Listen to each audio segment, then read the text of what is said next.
advocate Mirri. Namwambia Mirri, last time tulipatana kama mambo fiti bro. Naona kakilo hivi.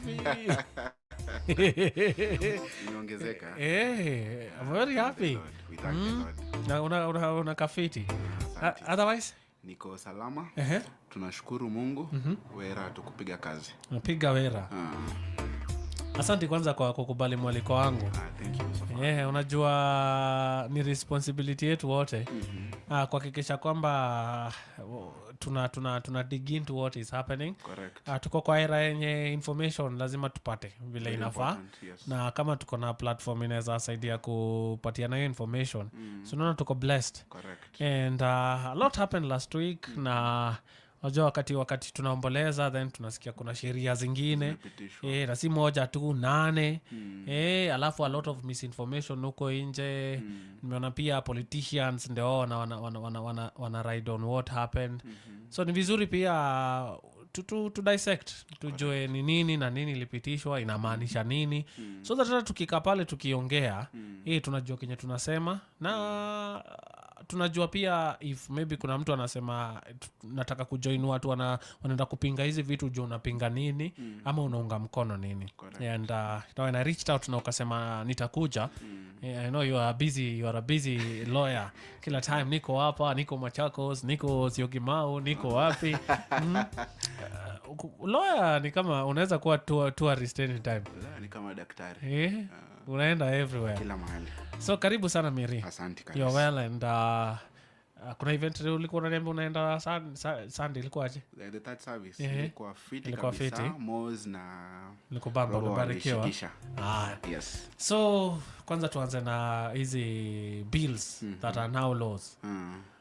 Ni bill ni 8. Ni 8 in total. Tuanze tu na kuzimention alafu tutaenda one by one as God allows. Yes. Hata tukiguza moja ama mbili next week pia tunaweza endelea. Tuna mbio na hii conversation. That's true. So recently on 15th of October this year Mheshimiwa Rais alisign into law 8 laws. So Mheshimiwa Rais at the end of the day si yeye kusema because hizi sheria zimepitishwa na bunge alafu yeye analetewa assign. So akona two options either way. Assign ama arudishe bunge with comments. Aseme muimprove hapa na hapa. So Mheshimiwa Rais in his own wisdom on that date when we lost our good leader alisign into law 8 good laws. Ya kwanza ni the famous the Computer Misuse and Cyber Crimes Act. So this is a law that was passed in 2018 but there have been some amendments zenye zimeletwa, so that is what the president was signing. Okay. Remember there is no new law yenye imeletwa, ni amendments. So zote ni amendment. So kulikuwa na hiyo ya kwanza. Number 2 kulikuwa na the National Land Commission Act ambayo imekuwa amended, introduce some new sections. Alafu pia kuna the Land Amendment Bill of 2024. Number 4 kuna the Wildlife Conservation and Management Act. Mambo ya wanyama wameongeza wanasema mambo ya royalty vile inafaa yokoto and everything. Okay. Alafu pia the National Police Service Commission Act pia it has been amended. And then there's also what we call the passenger service charge. Ya watu wanapanda vitu kama SGR na vitu kama hizi za serikali pia there's been an amendment on the same. And then there's a privatization bill. Privatization bill ile leta shida juzi wakati wa Kenya Pipeline. Remember Kenya Pipeline has now been privatized. It is now moving to that space where it will not be fully owned by the state. Nataka 100 billion. Correct. So pia si tutanunua huko shares. So tunaona. Alafu pia kuna the Virtual Asset Service Providers Bill of 2025. So inaongelea mambo ya kina cryptocurrencies na what we call soft wallets, easy wallets za simu. Hapo wasa wameoshwa sana in the recent past. Yes. Okay. But for today I think we should focus on the computer misuse and cyber crimes amendment. Naona imeleta shida, nimeona leo from CJ speaking on the same. Yes. Nimesikia akiongea pia ameongelea hiyo privatization. Correct. Akisema assets ni za public. Discussions za assets za Kenya si za boardroom. Fair argument. But you see at the end of the day pia the only people are allowed to make laws, we've donated that power to parliament. So the moment parliament wamemake sheria and in their own wisdom wanaona ikiwa sawa, then it is assumed pia si tumekubaliana na nini na wao.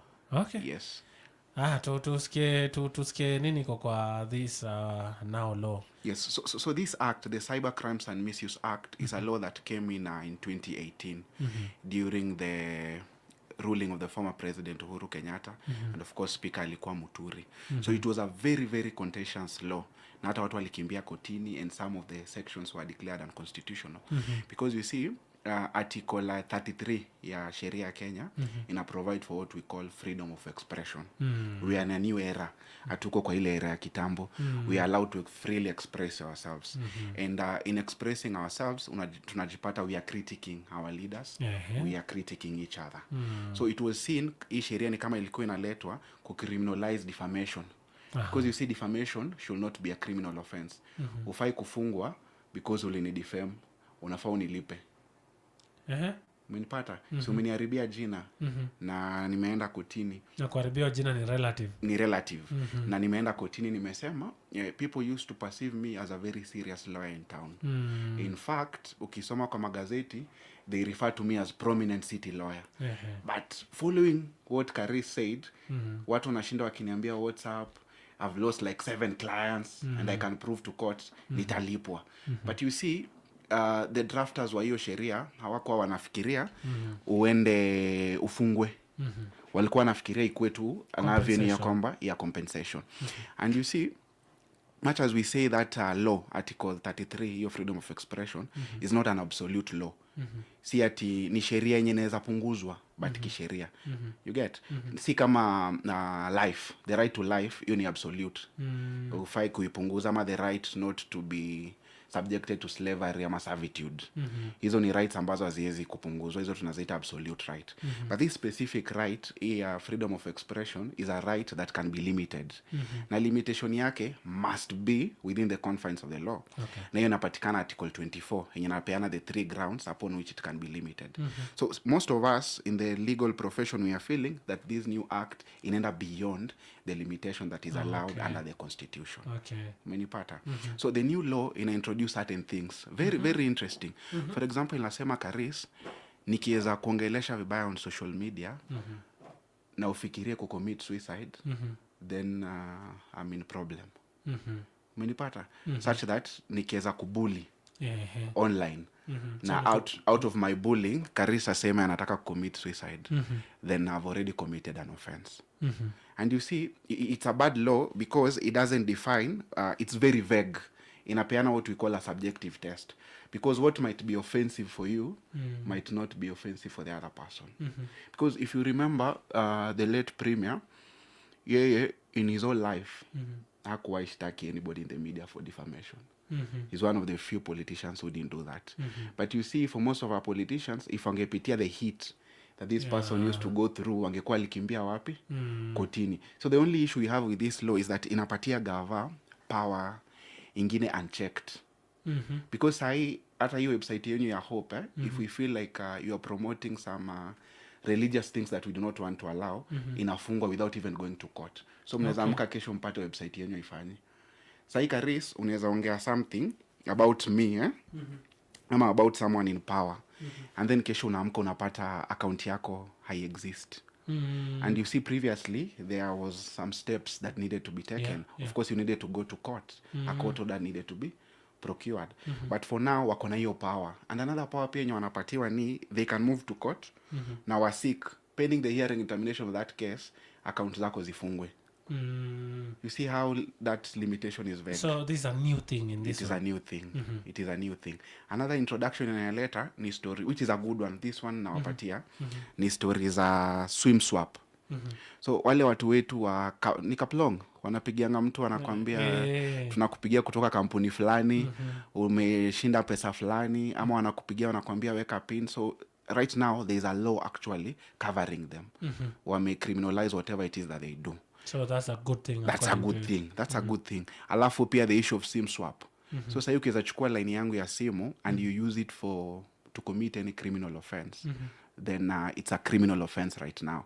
So utakujiwa wambiwe uli engage in what we call a crime called swim swapping, and of course utafungwa. So there are quite some good amendments, but pia kuna some bad amendments, especially that section 27 is quite problematic because in a way inatuharibia, inapatia the state more power. For example, now we are moving into the elections. Si tunakaribia elections in 2027. Of course, as we move into the elections, tunataka kuwa vibrant. We want to speak about politicians, Kenya wanasema, whatever they are promising us. So what the new law says, nikiweza sema anything wrong about this person, one, my account will be taken down. Number two, naweza kuwa fined 20 million. 20M. You see, that doesn't even make sense because why would I be fined 20 million because of a TikTok post, a Facebook post, or an X post? That is what we call, that is very wrong. So would you say this is in line with whatever the young people have been doing in the past few years? You're like targeting to curtail that, yes. Because somebody will argue pia on the extreme. Yeah. Si watu walikuwa wanaweka mpaka president watu kwa sanduku. Yeah, I agree to some extent pia there is that. But you see, we don't have an issue if tuta define what that means. Okay. The issue is the vagueness. Because sasa wako na power open kabisa. Alafu 20 million. For example, Nambo ulipe 20 million because ya kuweka mtu kwa sanduku. Nakumbuka kijana third year fulani School of Law LD. Alipelekwa kotini. Alitishwa 3 million. Ilileta shida. Aliomba mpaka apatiwe time aende nyumbani wapange harambee ndio washughulike. So 20 nayo jo. 20 you see it's something you can't. So right now it means because of a Facebook post unaweza fungwa 10 years if you can't raise that 20 million. So what you're telling me, Mirri, is a post, a comment, sharing, a website. Hizo zinaweza go down anytime if what feel, what is feel. Yes. So you're saying the wording is not... Is where the issue is. It's not definitive that this is what we will punish. Yes. This is what we can let go. Yes, because I nikisema anything that I consider offensive, that is being vague.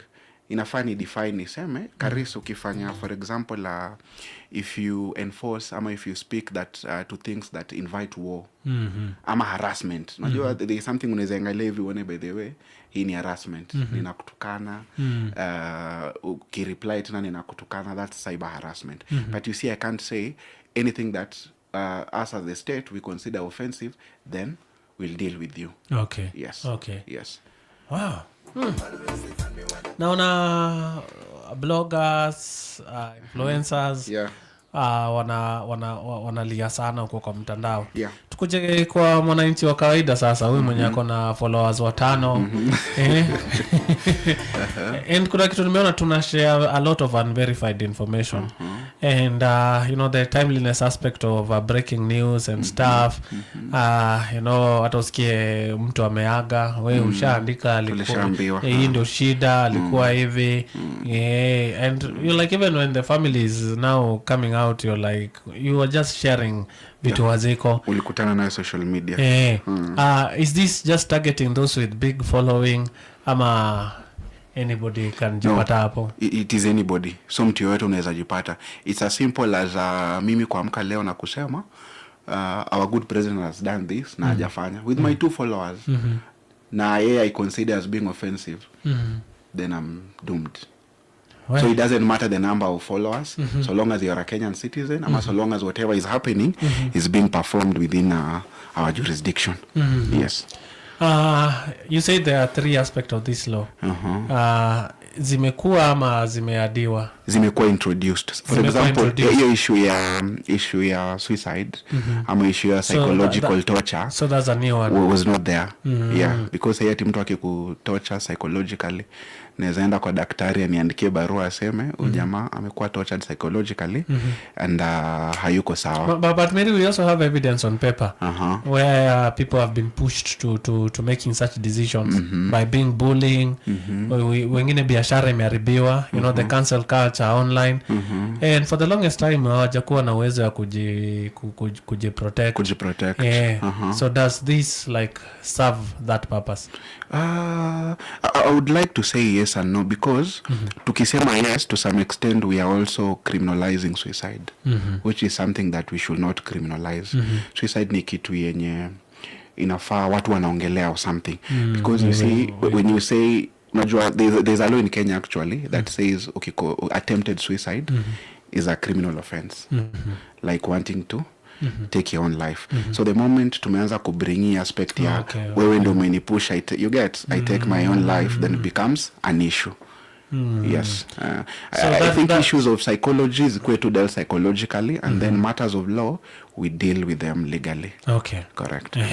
So that is one aspect kwa the amendment sasa iko. Yes. The other one hiyo tumongelea ya swim swapping, which is a very good thing by the way. For example, ukichukua line yangu and you commit a crime with it, then you become criminally liable. You get? Yes. So ile umeshikwa huko na mtu aliswap simu yako, wewe ndio una face so atafuatwa, which is a good thing, because previously ilikuwa inakuwa ngumu kufuata because line si imeandikwa in my name, becomes an issue to follow up. So kwanza wanaanza na wewe, but right now it's easier. Mimi tu I need to prove that Karis took my line, akapigia mtu akamuibia pesa ama akafanya whichever crime that he wanted to commit with using my phone. Number three enye ni mbaya ni that word grossly offensive. That's an issue for all of us in the legal profession, because what is gross? What is grossly offensive? That is something that is very, very subjective, because in the eyes of human beings kila kitu kwa tofauti. That's why nimepea example ya our former premier hakuwa isu mtu, but ukiangalia all these other top politicians, they have soon most of these media stations, most of these media guys on the same issues. So that is one of the things that must be looked at. And then another important thing is there's a commission imekuwa formed pale, inaitwa National Communication Commissions of Kenya, NC4. It's an N and 4 C's. So this commission ikona so much power that we feel it's also offending Article 47. Kumbuka Article 47 inasema everyone has a right to be given a fair administrative action. Fair administrative action Karis ni before nikufute job, for example hapa Hope FM, lazima nikupatie process, lazima nikupatie shokos letter, ureply, unijibu, uniambie hivi na hivi ndio kulienda, alafu nikuite hearing, alafu ni investigate as the employer, and then ni make decision. Sisi amka tusingoja nikwambie usi kanyage hapa. You get? So we feel like the new commission wako na so much power to the extent that wanna make decision hapo without even wanting to hear from the other side, which is quite very risky. Okay. So if a decision is made, Mirri amesema kitu fulani ama amepost kitu fulani, hakuna hiyo in between conversations and all that. Yes. So wako na hiyo power ya ku make determination kwanza, and then kama ndaamua kwenda kotini ama ataamua kunipeleka kotini, we can deal with it later. You see how that is risky. I get you. Yes. Somebody will argue, Mirri, that for the longest time space zetu tumeachiwa freedom of expression imekuwa sana. Previously, before this amended law signed into law, was there something that will protect or rather give us like a boundary now? Because some tunasema sasa hii ndio time ya kucheck Kenya una post, ni kama haikuwa kulikuwa na kitu kama hiyo before. Yes. Hii law, it's not a new law. Remember, it's been there since 2018. It's been there. Hii law imepelekwa kotini na bloggers. Some sections were declared as not being constitutional. So it's a law that has been there. But sasa hii wame enhance. Yes. Yeah. Somebody is saying our social media is currently abused, where the freedom is no longer what's supposed to be. The amendments have been made by our honorable MPs. Let's give the government a chance to put the control on this. We are losing our dignity as a society. Do you agree with... No. I don't want to say I agree or I don't agree with him.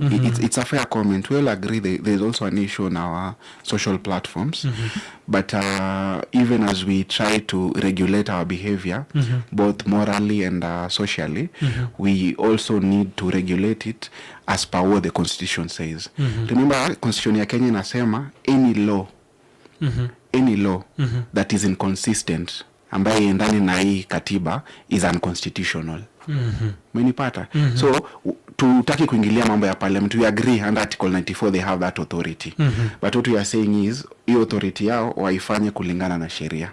That's our argument. That's the argument of any legal practitioner outside there. Somebody is saying it's time to tame the Gen Zs.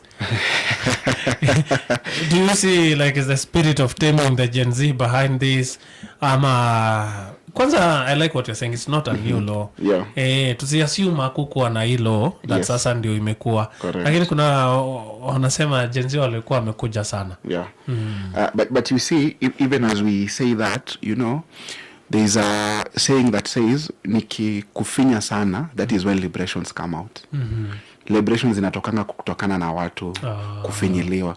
So much as we want to regulate the Gen Zs or whoever, we also need to be careful. So such that regulation is per the law. Per the law. That is what we are saying, yes. Yes. Politicians on their platforms. Yeah. Pia wao ucheza mbaya. Sana. Sana. Pia wao rushiana. Sana. Na unajua the thing nimekuja kugundua. Hao rushiana halafu wanaambia na pole huko. Wanaambia na pole on the side. In fact wanaambia nanga ile leo umenipiga banta yangu was better yako iko na comeback. Lakini wameenda huko hivyo. Wanaacha sisi hapa chini tukichukua maneno yao serious. Yes. Na unakutata sisi ndio sasa tunaeneza Kenya wao. Does this prevent politicians from also throwing shade in that direction of kuitana majina na branding? Does this also get to them? It does, and we are hoping whoever amepatiwa the mandate to enforce these laws will also be able to enforce against them. Isikwe tu a citizenry issue, ikwe pia for everyone. Yes. Yes. So hata wako under the same caveat as we are. Juu sasa mimi nikikuita mbuzi. Alafu wa Kenya wa trendishe mbuzi. Alafu ule ametrendisha ndiye akuje ashikwe. Na mimi ndio nilikuita mbuzi, alafu John nikatukacheka. Msee ile mbuzi lakini nilikuwa hai. Hakutakuwa na hiyo transfer of ngori to no, the law cuts across. So kama ni mimi nimeibeba kutoka kwa mtu nikaamua kuizungusha, I'm also liable. Yes. If you have a question, we are breaking down what now we have as new laws, which Advocate Mirri is saying they are not actually new laws. These are amended. But if something new is added, Mirri, we can also argue this a new concept, a new law per se. And I like that you are sharing what you have seen as good and what you think, is an issue. Just those three things, the new things kwa this bill. Hizo ndo so far nimeweza kuvota. Yes, as per that section 27. Now let's talk about hacking and stuff. Wasa wamekuwa wakihakiwa hata bank accounts. Unakuta kabisa ndio imeenda.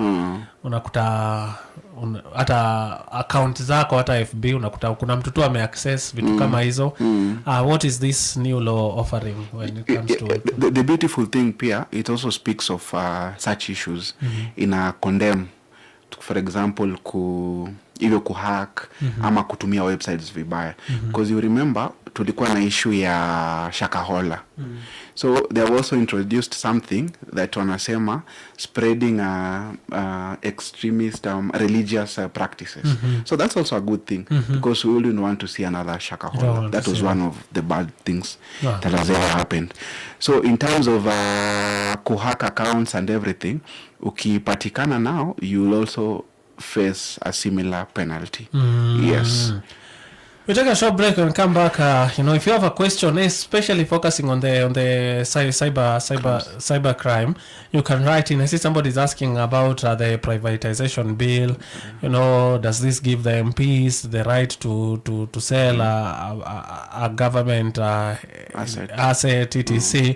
Is the wording sell or is there a wording for that? Okay. And we're just starting with this one. The aim is to break down all of them for your understanding. So that usipatikane wrong.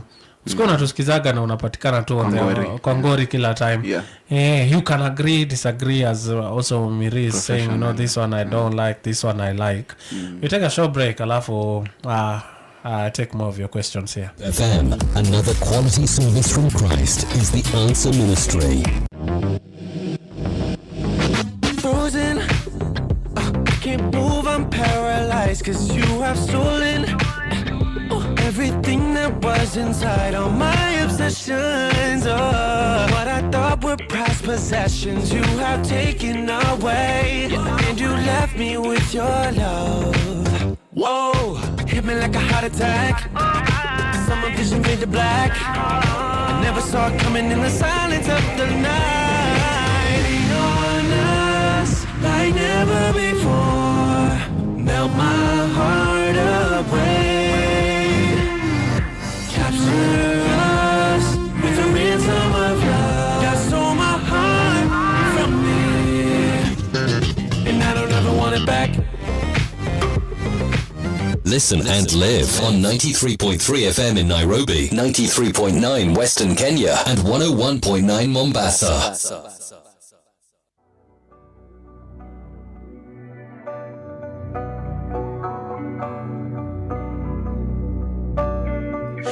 Lately, mina learn about patience, a lot on the table, kuna joy in waiting. Lately, mother naulizia dating, collabo na saka ni tabia kwa painting. Lately, those around me wanna make it, I clap, I am glad wakiwak nilicheki. Lately, I let my yes be yes and my no be no, mina learn nikigrow.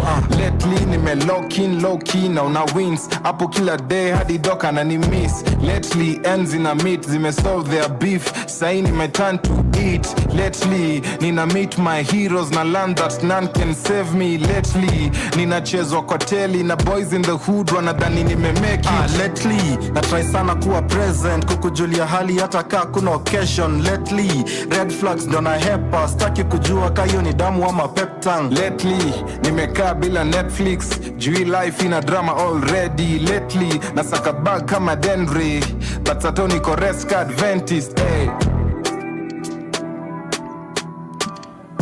Akashow something there from Ranja Mistari, akiongelea of late vile anadu. Somebody is appreciating your insight, Mirri. Yes. Anaitwa Karis Rio. Anasema top Gen Z lawyer. Top Gen Z lawyer. And something people don't know. We passed the same school.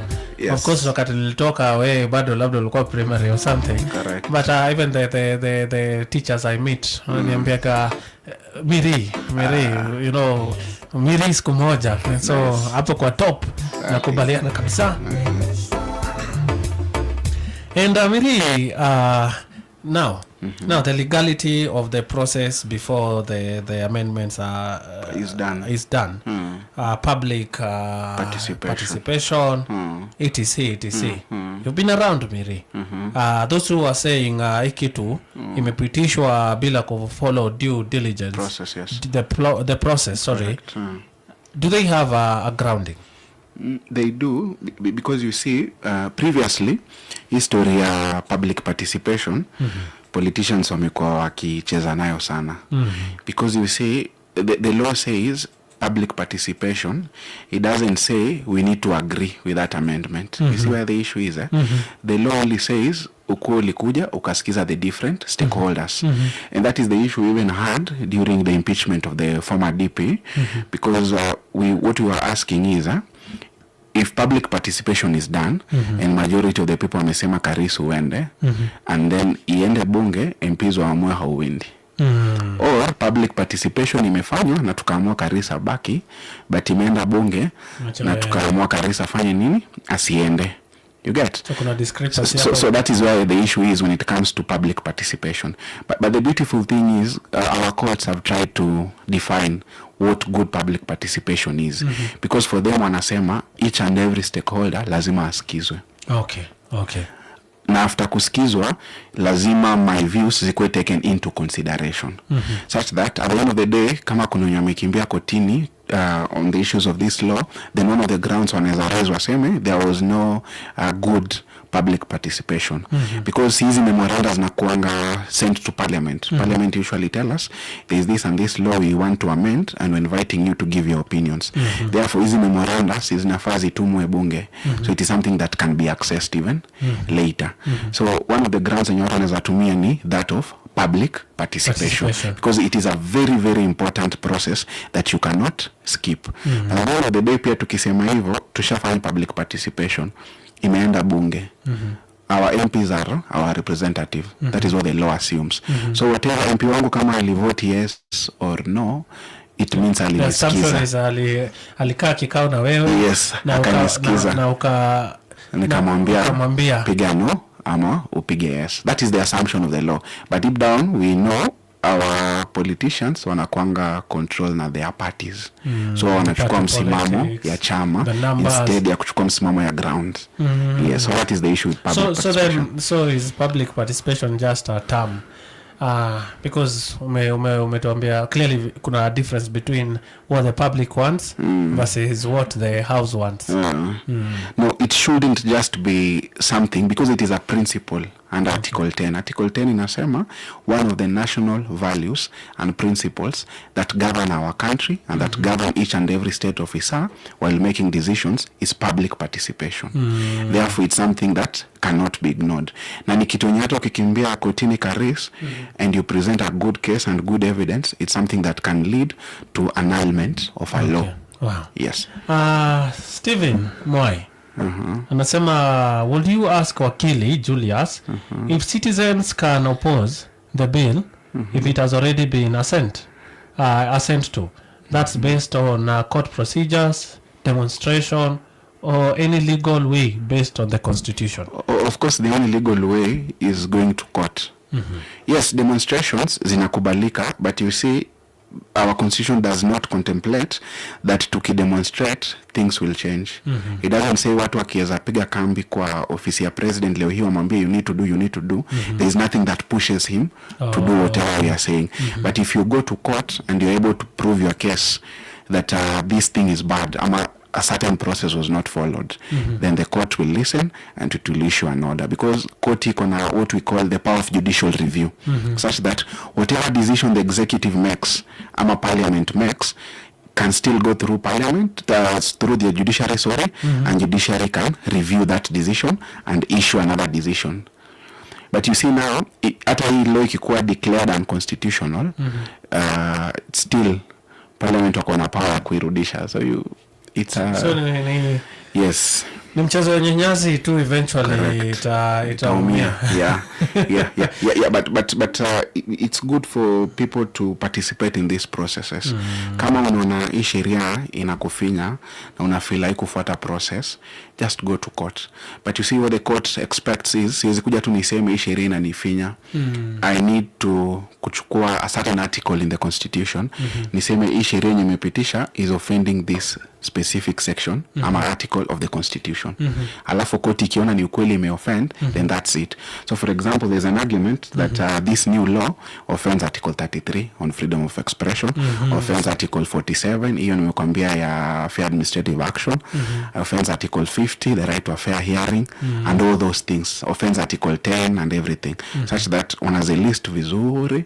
And you see, alafu another thing pia people should know is you actually do not need a lawyer to do that petition.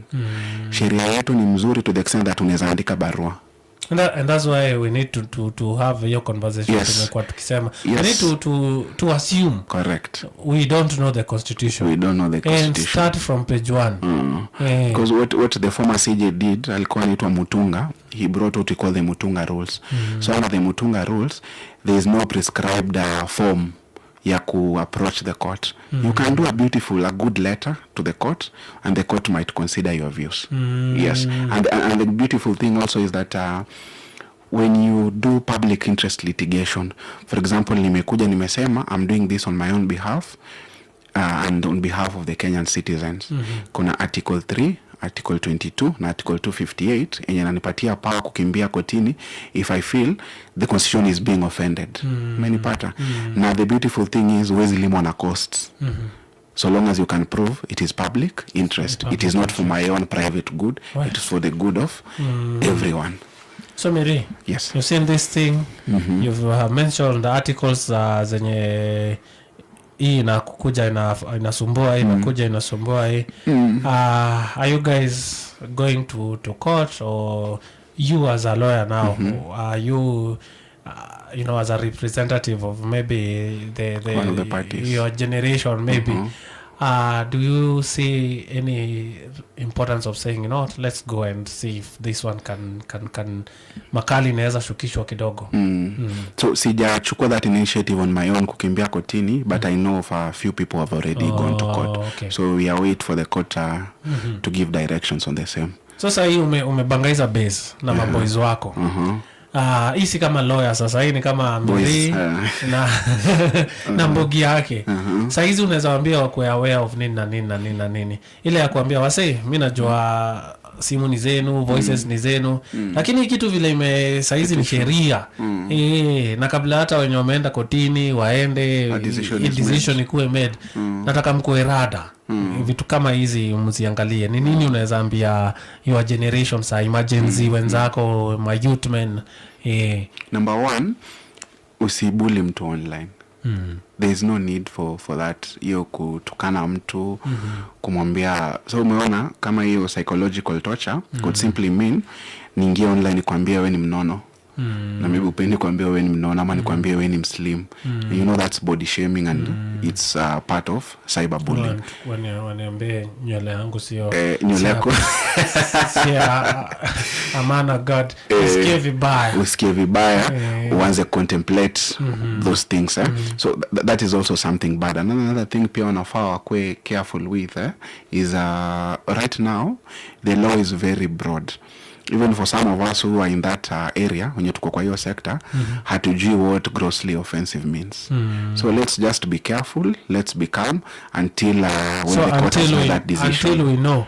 Yes. Behave like this. Correct. Ama we don't know, maybe the court inaweza kataa kuanal and hiamwe kutudefine what grossly offensive is.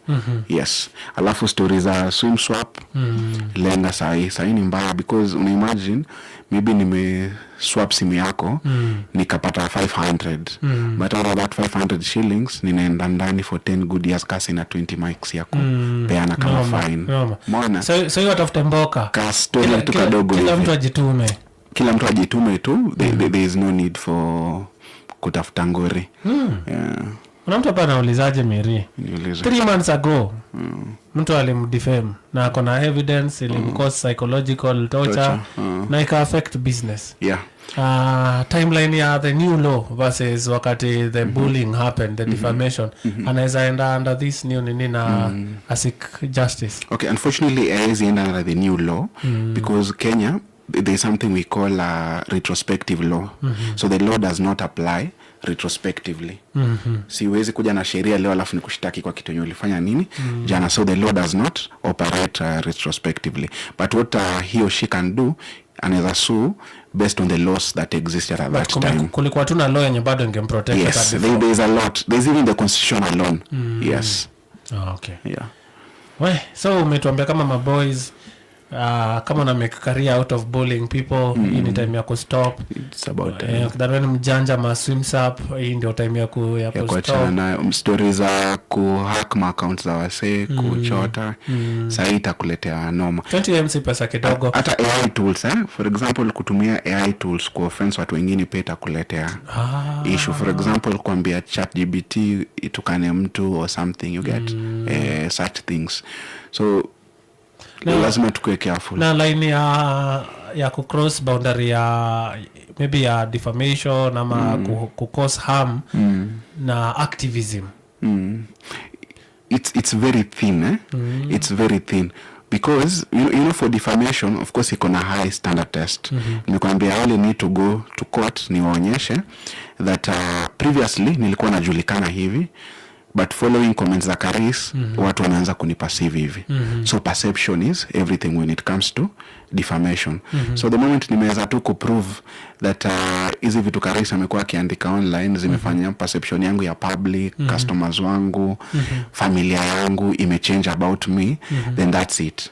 But when it comes to our leaders, their test si kama yetu, because for them what the judges have told us is for them the test must be a little bit higher, because we must criticize them.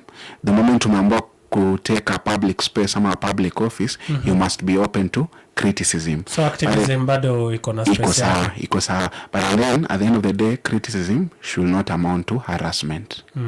Yes, such that naweza sema ulitupromise utajenga hii barabara na haukujenga, pesa zetu ulitumia kufanya kitu fulani na fulani na fulani. You get? But when inaanza kukua overboard, naanza sasa kukutukana, and maybe that's ama naanza kusema hii pesa ulitumia kufanya hivi na maybe that's not what you did. Sema tumbo yako ni kubwa juu ulikula pesa yetu kufanyia kitu fulani. Ama niseme ulichukua pesa yetu ukapeleka mrembo maju out. Na maybe it's a lie. You see, unaweza change perception ya watu wataanza kusema Karis si msemo poa. Hata alipeleka mrembo maju na do yake. So it's a very so pia inaleta situation ya narrow on the issue, focus on the issue and only the issue. Yes, but at the end of the day, Karis, watu pia wasikwe waoga.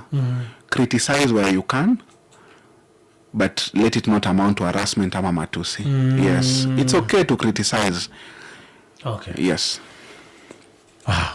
Nkotimo na appreciate, anasema umeleta light kwa hati yake, kwa amejua. Okay. Kuna huyu anauliza ni swali outside the conversation, but I think unaweza tu kama advice. Jisaka ni daktari na tunaongelea homa na mtu amefura ka kidole, utasema tutaongelea kidole next week. Yes. Alivutwa job 2 years ago na japata services zake, I think ni mado or something. Anaweza go aje na hii kitu. The good thing is ni 2 years ago, because within 2 years anaweza sue. The cause of action bado ina exist. Okay. But the moment 3 years ime expire, then it becomes an issue. So if he needs help anafaa kimbie. You see, so yako kwa timeline. Yes, hizi kesi mingi kama za accident, employment, the moment umekaa more than 3 years before kwenda kotini, then huwezi enda, hiyo claim yako inaishia hapo. Awesome. The court, the law says there is limitation of action. Okay. Such that mtu akikuumiza leo ukifutwa ama ukifanyiwa mabaya, it's always important to rush the process. Thank you. Yes. We encourage you to get this I think the law is out there, anybody can access Kenya it. law. Yes, you can go to Kenya law and search it. Yeah, we've just tried to look at what is new, what you should know. The thing you thought was normal that is not normal now. Kukuchanua. Mirri, anything in this law that you kind of feel like ni normal imekuanga, or rather imekuwa hata kwa the previous one before ikue amended, that you like to remind Kenyans before to malizie? Yes. And to let you know that we are continuing with this conversation. Process, correct. Yes, so today we're just focusing on one. Kuliko to touch and go. We get into one and just dig deeper kidogo. Yes, yes. I think one of the things Neza mentioned ni civil defamation has been there. Civil defamation has been there. Tukae tukijua ya kwamba ukiandika kitu mbaya kuhusu mtu kwa gazeti, kwa mdomo, kumwambia anaweza kushtaki. Such that is not that ilo imekuja kusema a new thing that haijakuwa hapo before. The only thing imejaribu kuingiza vitu zenye zitafanya that freedom to be curtailed beyond what is contemplated in the constitution. Umenipata? Because law lilipitishwa, I remember it was very controversial. Very, very controversial that bloggers walikimbia kotini black. But what the court told us at that time is Simba, let them implement and then we see what will happen. Okay. Yes, so si ati ni kitu mpya, but the issue is the new amendments zimeletwa under section 27. So if you can get time and usome sheria, focus on that section 27. Yes. Oh, yes. Thank you, Mirri, for coming through. So out of the 8 tumekava moja. Steven Moya anasema to the Gen Z lawyer, do we fall as citizens to participate in public participation, or the lawmakers do it in low key? Because I'm sure if it could be made public, maybe we could have mixed reactions. I also think I've told people where public participation is happening. Yes. Because inafichwa kwa kama my gov. Me every time naambia watu kuhusu wera. Iko hapo. Naambia mtu kuna law fulani, kuna bill fulani. Hata ingine ilikuwa ya watu wa kahawa, coffee na tea. Na kama uko kwa hii line kuna hii na hii. I think inawekwa hapa but haiwekwi kwa the mali watu wengi wanaona or rather pia sisi hatufuatilii information sana but then hata zile umeambia wase bado watokeangi and this is very important that your voice is important. Tuacha tuseme public voice na public participation ni two different things because vile umesema Wakenya wanaweza sema kitu fulani, MPs waenda waseme kitu kingine lakini tu kuwe na culture ya kuongea hapo ndio tunaanzia. Correct. Wow. Na tufuate hizi kama bunge, follow them on social. Tafuta parliament, follow on social. Tumia data, you can always get that information from there. Wow. Yes. Asante sana Mirri for coming through. Yes. Tutaendelea na hii conversation. Thank you. And you just coming here and just sharing this is umetuokolea. Kuna mtu angeitishwa 20 million hata itishwa. Yes. Wow. FM. It's now 4 p.m. Listen